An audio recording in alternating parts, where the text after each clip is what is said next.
Hello, everyone, and welcome to episode 4 of Calls for Thought, powered by What Calls This, the market leading RCA software and training provider. So, today you're going to notice that Ed is not with me, but we are joined by some podcast royalty for a bit of a collaborative episode where we're going to talk about contact centers and why they are such a rich environment for applying root cause analysis. So before we get started, I'd like to extend the warmest of welcomes to our guest, Martin Teasdale.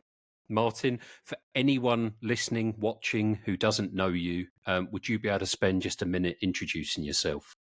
Well, thank you for having me on, George. Really looking forward to this. It's like you say, we've had a number of conversations about this, and the application of RCA to contact centers, I think, is a fascinating topic.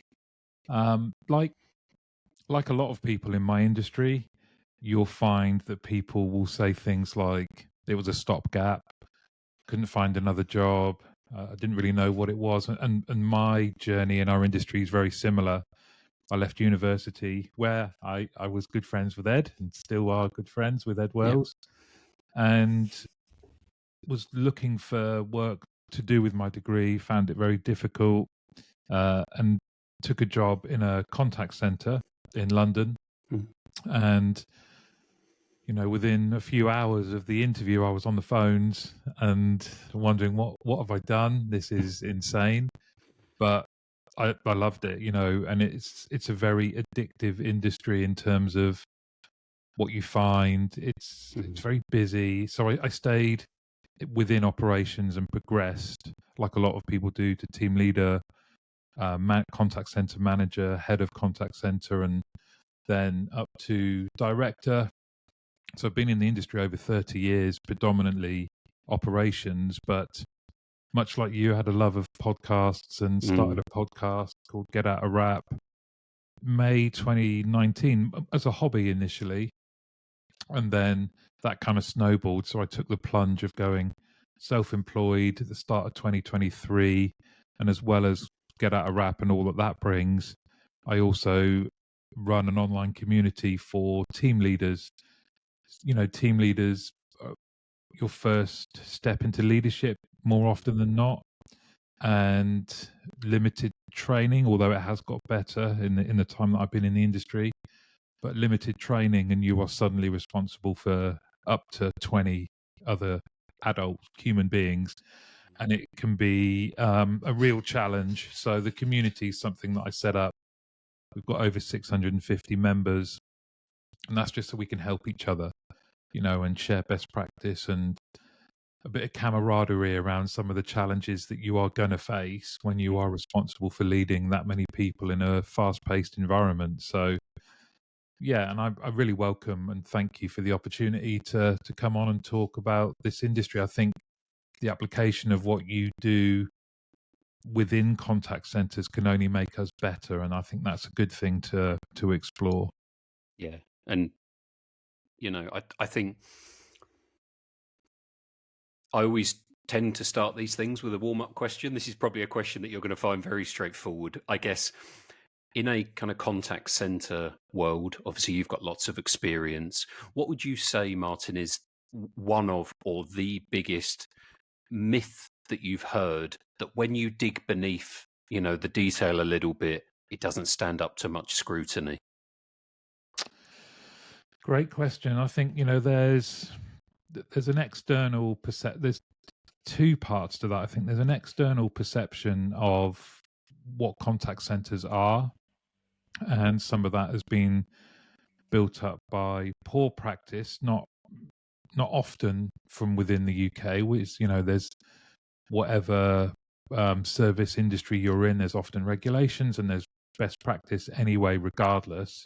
But there is still a negative perception, I would say, of our industry, when the opposite is true. It's diverse, it's inclusive, it's full of very talented people working tremendously hard to try and deliver a service to customers. However, you know, I'm a customer as well. I can have a bad experience, but that often isn't the root of that isn't often the contact center.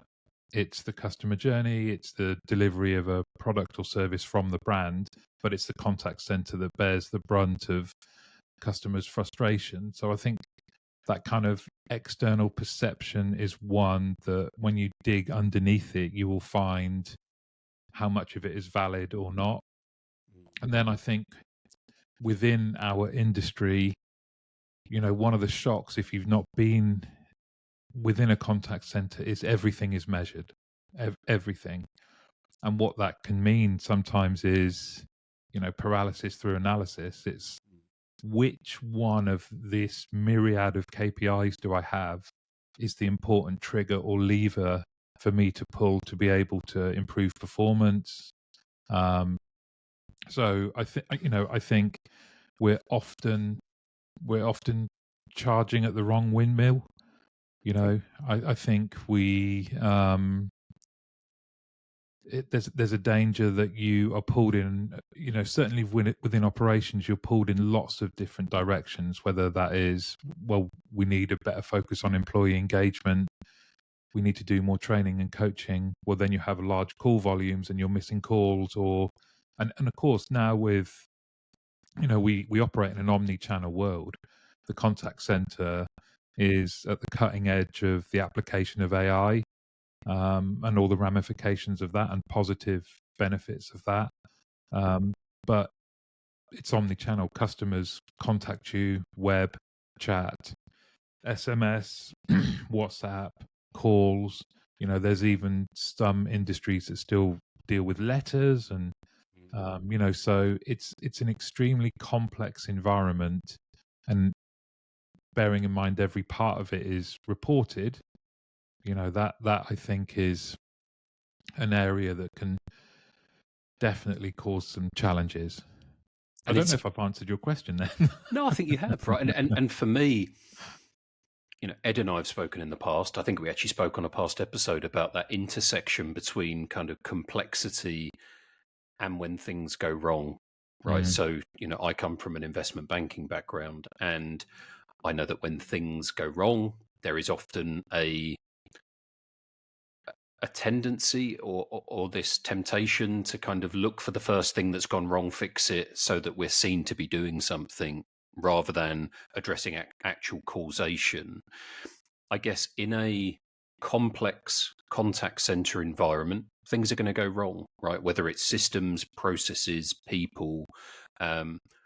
When things go wrong, though, in your mind, Martin, how could RCA as a technique help the leaders within contact centers move beyond the quick fixes that I just spoke about and really try to prevent recurrence? I think a tried and tested methodology like RCA is long overdue as a kind of skill set within the industry. You will find it's very, very difficult to get people to stop, even when things have gone wrong, to look at what's gone wrong. More often than not, they've already moved on. Your team has already moved on. There's a new client, there's a new way of doing things. And a lot of these learnings get lost, or they are applied from in a singular kind of way. It might be a leader remembers something that happened on the previous project that went wrong, and decides to implement a change quickly.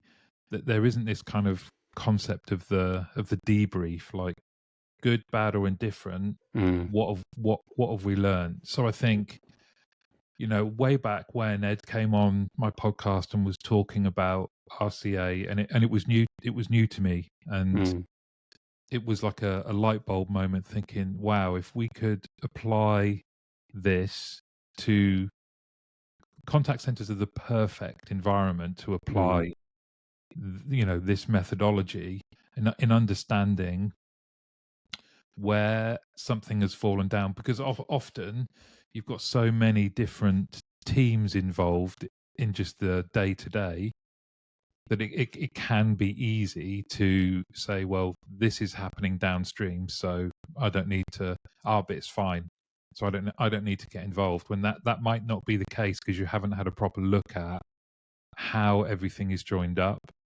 And it's that kind of the diagram of lots of arrows generally pointing north, but they're all slightly off. And then if that's allowed to continue, then they're wildly apart. So I'm really, really keen to see how RCA can be used and rolled out through our industry, because I think it will make a significant difference. Because a lot of the time, even if you take team leaders, so a lot of the time that they, and this is a bit of a generalization, but there's a lot of truth to it, they are kind of like the forgotten strata of the hierarchical kind of rock face, if you like, because they very rarely are seen to fail. They cope with everything. They're given loads more things to do. They generally don't moan about it. They just get on with it and they deliver it. But what's happening behind the scenes is they're close to burnout. They're missing a lot of people engagement. They're missing building that team spirit, because they have 10 different priorities, all of them maybe from different people. And that alone lets you, because there hasn't been a failure, no one's looking at how that area can be improved. And it's the same, you mentioned, processes and people. It's the same for the processes inherent in a contact center as well. You only need to engage with, it could be your utility company, your mobile phone company, and you can get very different experiences based on the channel that you're communicating with the company. And that surely isn't good. There's no brand identity. I'll get a very different experience. I should get the same experience with the same language and the same efficiencies and outcomes, regardless of the channel I use. And those are just two very quick examples of you have a lot of people very, very busy all the time, a lot of the time papering over gaps and just making it work without fixing it longer term. And that's where I think, obviously we've spoken about using RCA as a tool and a methodology and a mindset when something goes wrong. Right. And that is clearly one of the primary use cases that we see across industries, whether it be, someone falling from height, someone slipping, a bank making an error and losing money. That is one of the primary use cases. But one of the, I think, aha moments for a lot of people is, number one, when to use RCA around continual improvement. So, looking for things to proactively optimize our operations, but also that ability to apply RCA scrutiny, the RCA mindset, to things that we want to improve. So it's helping us to find the things that we should improve upon, harmonize, etc., when to do them, so to help with us with the business case with prioritization. But then actually what you might find is by applying that mindset, you come up with things that are entirely new. So it helps you with innovation, helps you maybe amplify what you're already doing well as a business. I think there's a temptation sometimes to look for fault, but actually we can get better just by doing more of what we're already doing well. And I imagine, and I'd welcome your views, Martin, that applies in a contact center environment as well. Oh, 100%. This kind of, even, my background was operational leadership. So you're responsible for, at one point, a large number of people. And I was very keen to develop a strategy that made sure through coaching and training and feedback, we tried to move our performance by focusing on the largest percentage, our middle performers, the kind of bell curve, by thinking how can we make some small gains that will have a more significant impact on performance than looking at some of the probably noisier outliers. A lot, things got a lot of attention when in fact they were, if we're dealing with thousands of customer contacts, one noisy example of something, is that really where we want to be focused? We can learn from it. What did it tell us?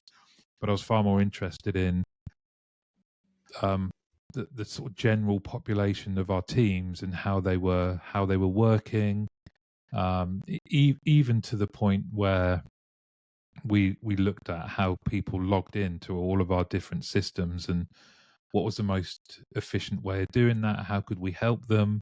Because like many contact centers, our customer facing colleagues would have 5 or 6 systems to use just to do their everyday job.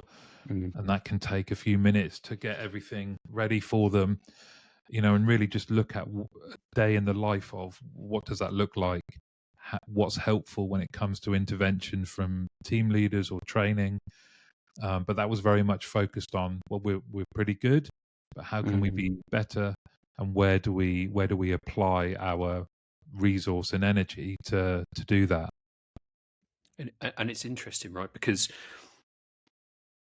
in my mind as well, I'm not saying it's necessarily a myth, but I think people get very hung up on kind of RCA technique when actually a lot of RCA is in the mindset, and it's in the, putting in place a methodology and a way of approaching things. I think what you've nicely articulated there is kind of potentially using RCA to help with our colleague experience. As much as we want to reduce incidents, we want to, be adherent with regulatory requirements. Also, in such a heavy, human centered business, being able to address what I would call the kind of squeaky wheels, so things Yeah. that are making people really suffer day to day. It Mm. might only be a minute here, a minute there, but equally it could be, more substantial if you applied RCA thinking to that to understand what are the problems, what are the causes of those problems, what is the impact that is having on our business. You start to measure that, you use data behind it, and then you come up with solutions that really start to address the actual day-to-day pain points of your people. That's not just going to help the business, it's also going to help engagement, it's going to help staff retention, and ultimately performance that you're giving to your customers. Well, you mentioned there staff retention. A perennial challenge in our industry is attrition. Mm. Um, and whilst I think you always have to recognise that for some people this can be seasonal work, it can be work whilst they're at university. Yep.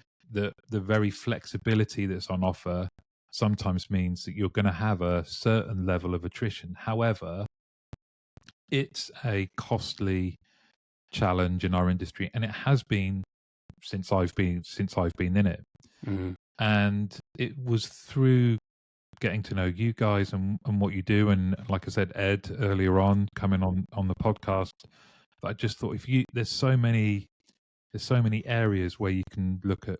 We've always got data, we've got enough data, but if you looked at attrition and said let's use RCA here and find out what can we do, because for some people there's a certain acceptance.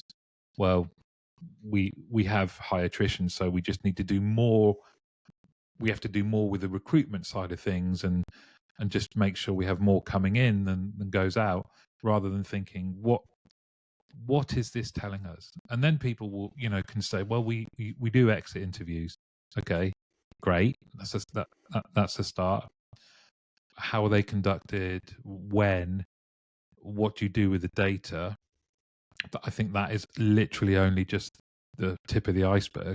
I think there's so much you can do where you can follow that lever, the lever data, why someone's left, and follow it all the way back to how they were recruited, how they were onboarded. What did we operate like academies or grad bays where people are baby stepped into a live environment.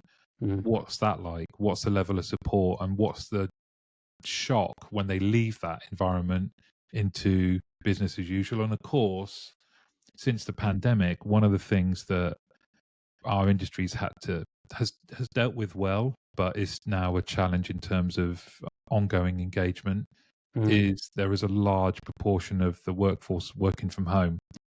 And whilst we all know the benefits of that, there are big things that are missed. So I think the application of RCA and that's just one measure, right? Attrition. Yep. What can we find out? How can we improve? let's run it and then review it again and again and again and amend and amend and amend. This kind of the concept of continuous improvement based on the RCA methodology, I think, is a no-brainer. And one one technique I've always found to be really effective is we do exit interviews or leaver interviews, and it's quite, they are appropriate to do from a HR perspective. But as leaders, I always advocate doing stay interviews. So sitting down with your teams and saying, what is it that makes you stay here? What is it that actually might, put you at risk of leaving? Once you're able to bring that information together at a team level, a department level, you're able to run, thematics over that, trending around that. Clearly, you need to protect anonymity so people feel Yeah. comfortable contributing. But taking that pool of information about what are our potential risks that we might have in front of us and taking the RCA mindset over that can then really start to not just help you keep people, but also make people see that as leaders, you're tuned in to what they're saying. You're not Mm. just kind of Mm. dealing with it after the fact, or you're not just paying lip service to it. Actually, we've heard you guys. We're going to put in place a number of things. It might be a small number, a large number of things that are responsive to what you've said because we've properly analyzed your messages. That becomes really powerful, right? It helps cut that apathy that can come from that a workforce can be left with if they feel they're not being heard while Mm. they're busy, as you said, because these people are, they're really busy. They're dealing with complaints. They're dealing with multiple different stakeholders internally and externally, and they want to feel that someone's got their back and listening to them. Mm. Completely. You're spot on. And it reminds me of, I wished I'd had this methodology when I was leading, large contact centers and teams, because I'll share an example. I was talking to someone, popular person in one of the teams. Everyone kind of knew him, and we all had high hopes that he was going to be another team leader and move on and on and on. And he decided to leave, so I came down from my ivory tower to grace the contact center floor with my presence. I'm joking, of course, but I went to see him, and we were just having a chat. It wasn't an exit interview, and he said, "It's just the sheer amount of change is exhausting." And these were changes to our processes, changes to our systems. For me, and people that are experienced in the industry, if you like, it was kind of, this is normal. This is one of the things we like, that no 2 days are the same, that there's a new project happening, that we're going to now don't do this, but do that. You don't have to use this screen. You don't have to put the notes here. You now put them there. Mm. And it really struck me that we hadn't prepared him enough for that. And it made me wonder, I wonder, how do we even ask this of other people that leave? How do you find the pace of change? Do you feel like you can cope with it? And what that did, it led into communication. So often things were, you could feel like things were done to you as an operational team that people had known about for a while, whether it was a new system, a new client, a new way of doing something. Mm. Just this one comment led to me going on a bit of a mission around how do our teams communicate? How do we get information that has an impact on us from our head office or client services or IT, whatever it may be? And then how are we preparing people and manage and helping them embrace change, build up that resilience? What are we doing in initial training? And that was just from one bit of a conversation with someone that was leaving. So you can see how there are plenty of opportunities for what you guys do in our world. So changing tack slightly then, I think what we've spoken about is either our known knowns or helping to bubble some of that up to the surface. In all businesses, we have unknown unknowns, the silent killers, the things that really impact us. how in your mind, Martin, do those sorts of things present themselves in a contact center environment? And what is it, where is it that kind of having that RCA approach and mindset could help? I think you've got so many variables, all of which can be reported on, and that may mean that you are not looking in the right areas. Just because there isn't a number or a dashboard or a traffic light associated with something doesn't mean it's not worthy of scrutiny and investigation and having a look at where you might be. I think, again, I mean, I've done it myself in this podcast, right? I've talked about the pace, the chaotic nature. I think that makes us potentially biased away from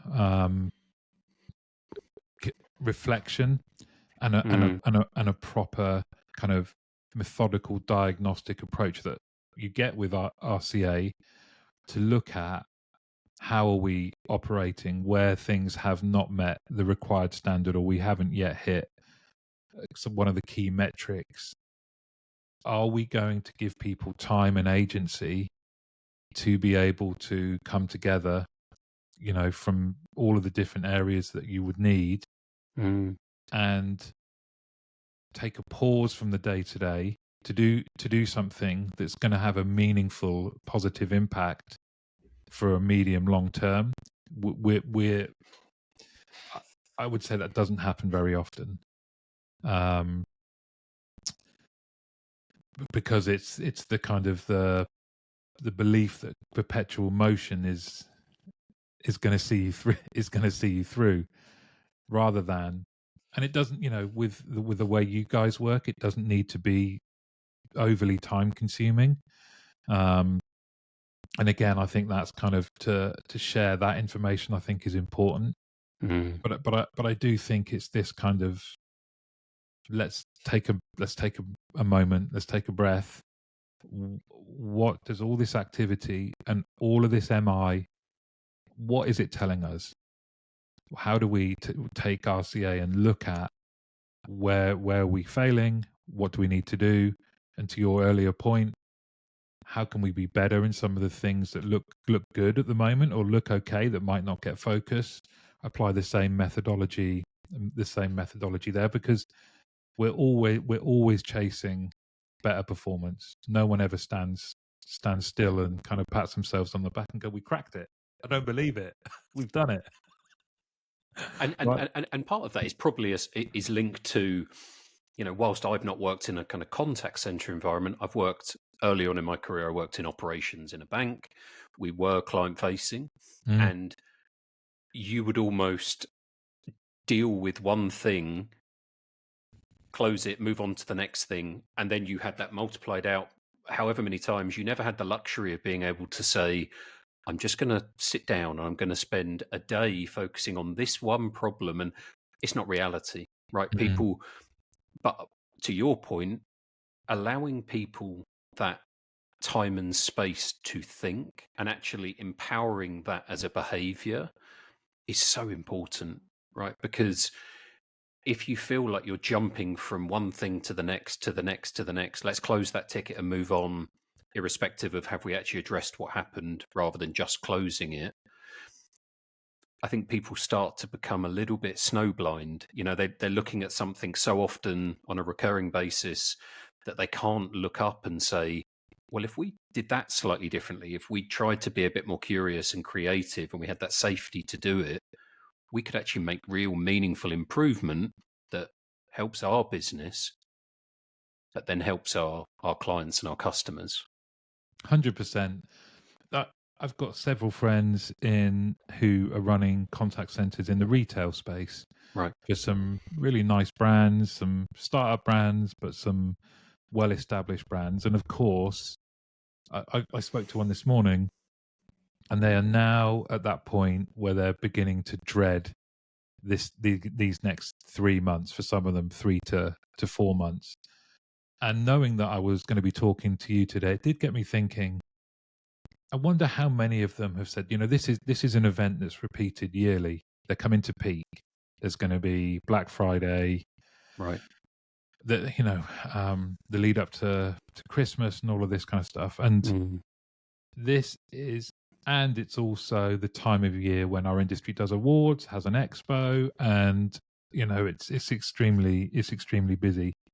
The fear right now was palpable. It's kind of, oh god, this is going to be horrible. And it did make me think, knowing I was talking to you today. This is an event, happens every year. What has been done to think, okay, we know what it's going to be like. So these aren't unknowns. This is, we know what's coming down the track because it's happened every year. It's getting bigger and bigger and bigger. What can we do right now? And where are the areas that we fell down? How do we look at that and make sure that doesn't happen again? What are some of the things we'd like it to look like? What can we do now? And again, it's that methodology that you guys are experts at that I just think has to be able to find wins there for something that a big part of our industry is going to be holding on. Yeah, dusting off their tuxedos though for the of course, for the awards. But yeah. so thinking about the client then for a sec, and I'm going to make an assumption here. Feel free to kind of disavow me of this belief. I guess you have very noisy, complaining clients that probably are the ones that maybe get heard, right? Because they're making a lot of noise, they're logging official complaints. What about the clients that are in that kind of, the happier end of the scale, but might still have some feedback and some views around how we might improve things? So I know, Jeff Bezos at Amazon always has the famous empty chair to represent the voice of the client, right? I guess, how do we make sure that we are hearing the views and opinions of the people that maybe aren't as vocal, but then properly analysing that to see what should we be improving? There's a number of contact centers that do this really well. In some surprising industries, utilities doesn't have an always great reputation, but they do there's some contact centers doing some fantastic work in that space, and equally in BPO sort of outsourcing as well. They're extremely creative and customer focused. Keeping the customer present in internal meetings, even if it's a nod to that empty chair, or there's a line item in the agenda that is, how is this impacting the customer? What would the customers think? But I really like, we operate, if you think complaints at one end and then you have customer satisfaction metrics at the other. Yep. Whether that's CSAT or NPS or Trustpilot or any other, ways of trying to obtain customer. I think, it's important. What are you doing it for? Are you doing it as a vanity metric to help your sales, or are you genuinely trying to understand the customer? My preference is those contact centers that either have customer communities, who, whether they are super users that engage with other customers and that's been going for some time, kind of help us make our FAQs better, help us make our website better. You can have an input into this, and we want it, all the way through to customer focus groups that involve senior leadership meeting regularly to understand how is the service showing up. There's some people that do that really well, and you mentioned complaints, such a perfect area for RCA. Yeah. And again, in regulated environments, there's a very stringent process on what you're doing. and how you are working to help the customer satisfy the complaint, but surfacing all of this data again into a sensible methodology that allows you to think this is giving us a picture of our entire customer journey and internal processes. What is it telling us? How can we apply it to process improvement? And as I mentioned at the start, we're all chasing multiple targets and improvement areas, and that doesn't often align. It doesn't often align across the organization, but we've got all of the data there to do it. So it's a really interesting one. I used to not welcome. That sounds wrong. I was going to say I used to welcome complaints, because I think it just gave us such a great opportunity, because that customer information was gold dust. Because Yeah. to your point, how many people would satisfied, dissatisfied, but are going about their day? They don't say anything. There's no feedback. For someone that says this has happened to me, enables you to highlight where there might be some slippages, some breakages in your process, where you go, "Wow, how's this happen to this customer right now?" I was working with a contact center that did. They were housing associations, so working. This is an emotive area; it's someone's home, and one complaint about they wanted a plumber and an electrician turned up, and that was just one complaint. When you trace that back, actually, for the agent that was dealing with that initial call, their system had plumber and an electrician right next to each other, and it was as simple as they hit the wrong button. And it was, okay, can we do something with this system to make, is there a prompt afterwards saying, are you sure you wanted a plumber? Rather than it just go bang, electrician ordered, off we go, next call, thanks. Just that, what can we do? And that, that came from one complaint. That just goes to show you the kind of panning for gold in there.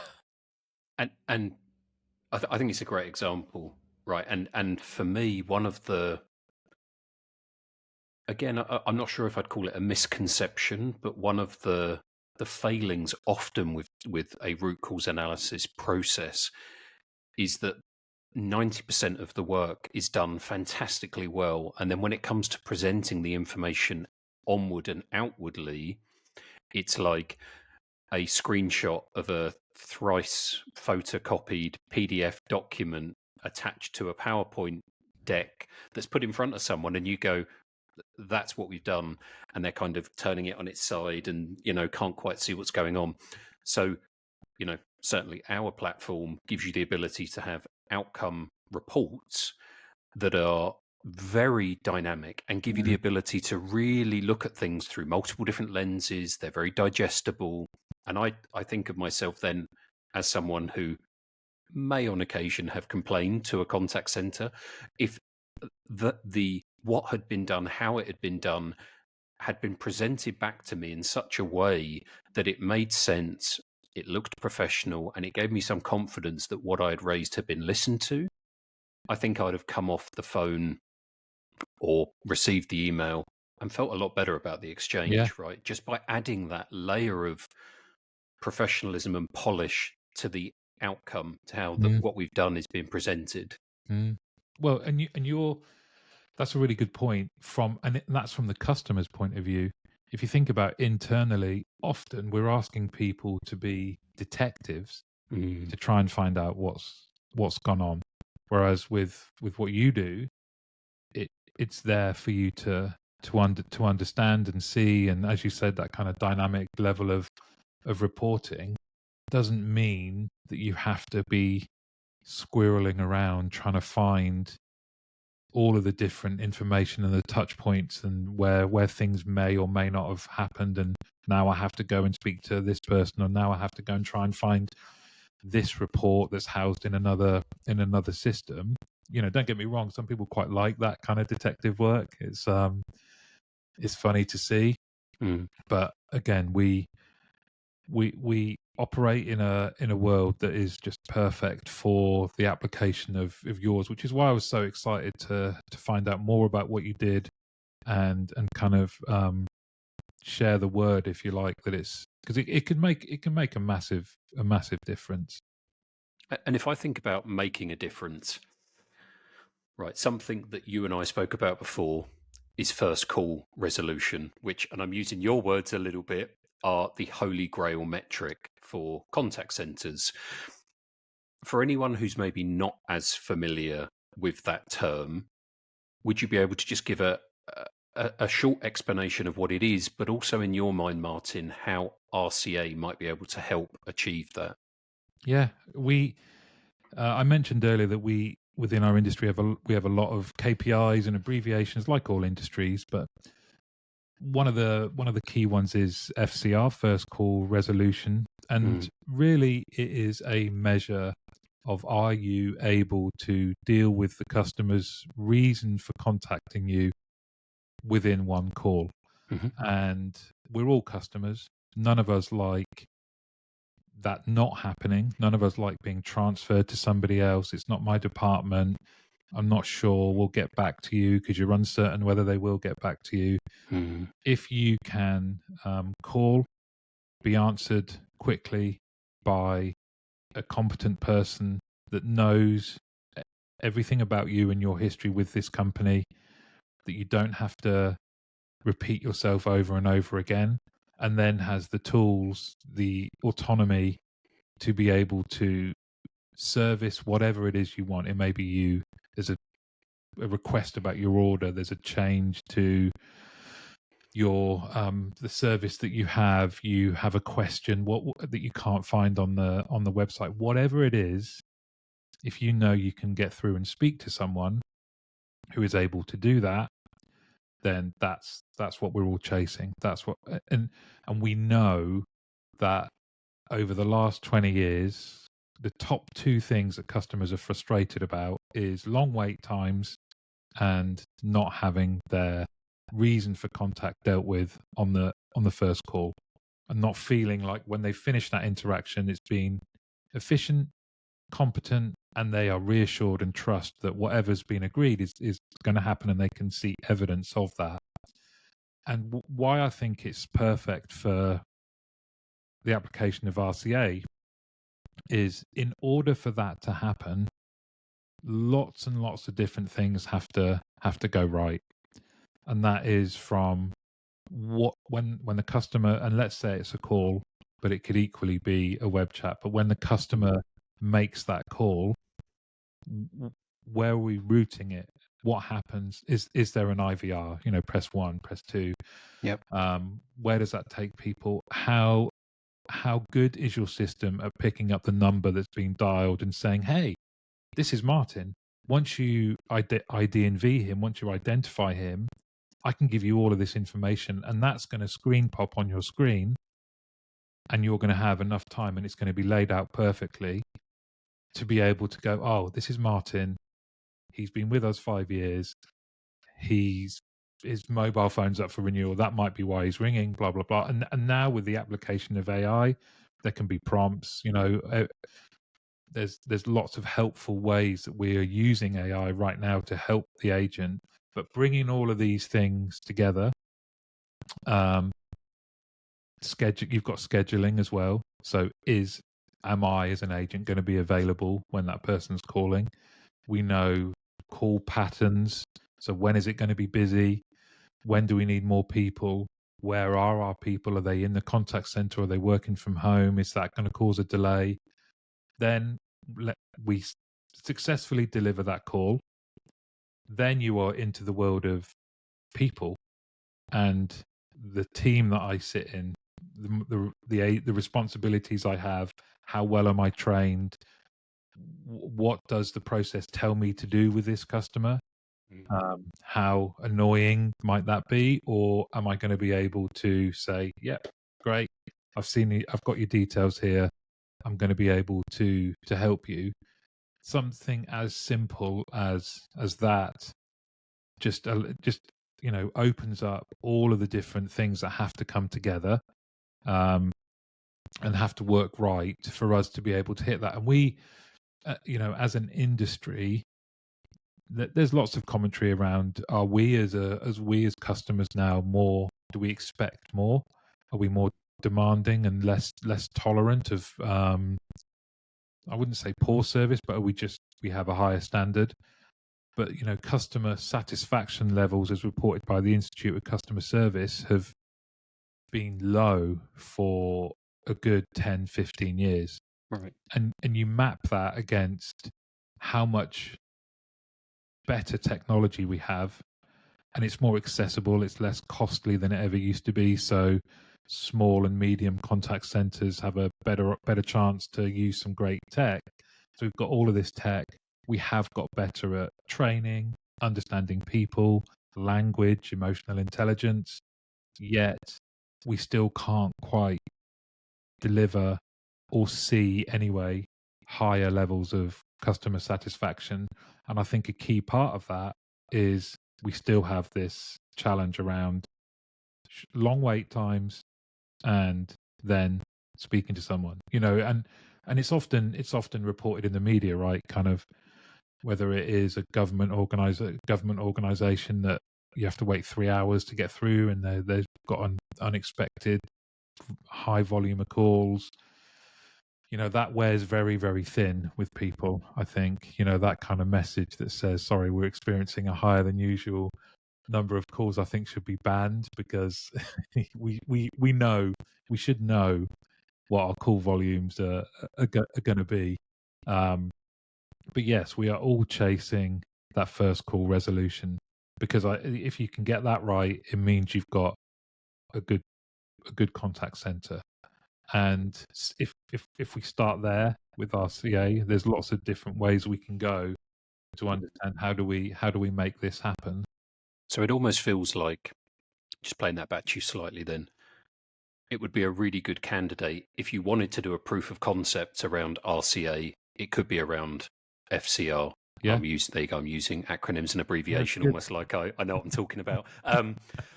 But to do that effectively, Martin, what I'm hearing from you is that you would take where things have gone wrong or aren't going as well. So, things like call times, things like calls are being handed off operator to operator to operator, people are complaining, and you would analyze that. What are the reasons? What are the causes behind that?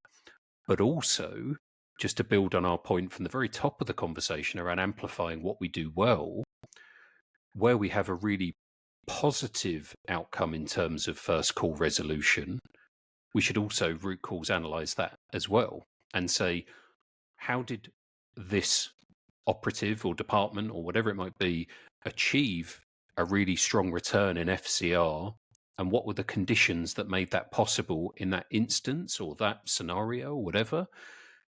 And then how do we do that more? So it's taking something that we're doing really well and then looking to kind of fold that out across the business, replicate what we're already doing. So we're looking at what we're not doing, but then we're also analysing what we are doing and trying to replicate that.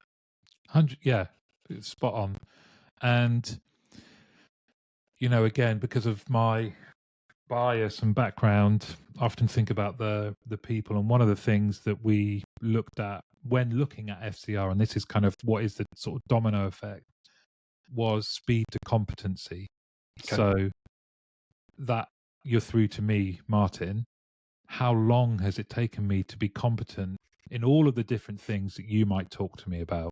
And I always thought that was a really good measure to look at, not to beat people with, but to really understand how can we improve that.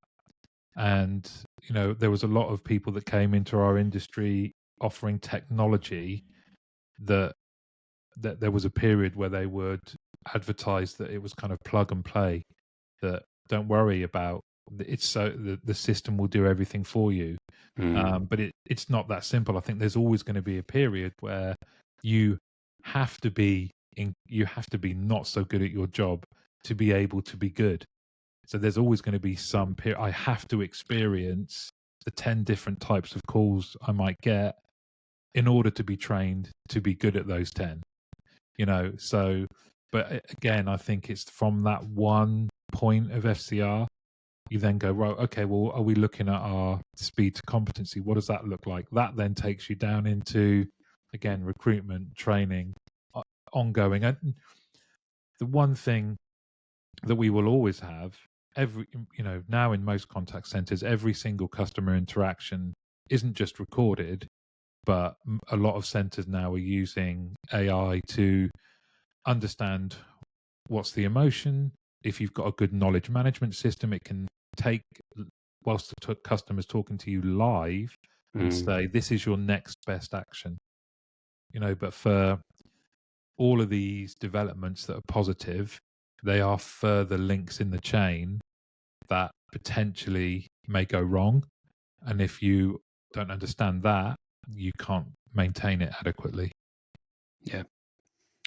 Look, we're talking about competency. I feel a little bit more competent than I was, 48 minutes ago, Martin. So thank you. I think we've covered a lot of ground, right? Just to summarize, we've talked a little bit around where things have gone wrong or go wrong, around continual improvements, obviously the other side of the coin where we're looking to optimize, thinking about prioritizing, what do we go after?